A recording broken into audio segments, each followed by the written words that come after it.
line দেখ line এই জলটা আগে খেয়ে নি জলটাকে ভরে দেবো হ্যাঁ জলটা গঙ্গার জলটা এই যে ড্রাম রাখবো কোথায় এটা করে জল নিয়ে এসেছিলাম রাখা জায়গা হয়ে যাবে নিয়ে আসো এইগুলো সব এদিকে রাখবো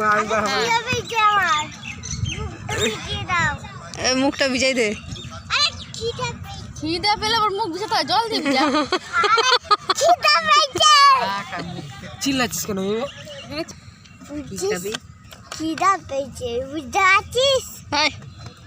ছোট লোকের মতন কথা বলতে নেই জল খা আগে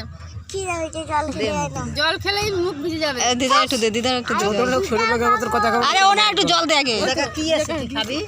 ও পাইছি জল এখানে কোনো খাবার নেই ওই পারে যাবি বাড়িতে কি খাবি চুপ করে বস এখানে খাবার খাওয়ার জায়গা মেলাও না নামবি কোনো দোকান নামি ছেড়ে দেবো কিছুই নেই এটা মেলা বসেছে বস চুপ করে খিদে পেয়েছে একটু মুখ ভিজিয়ে দাও আরে বাপ রে তোর মুখের গন্ধ সরা উপারে খাইছে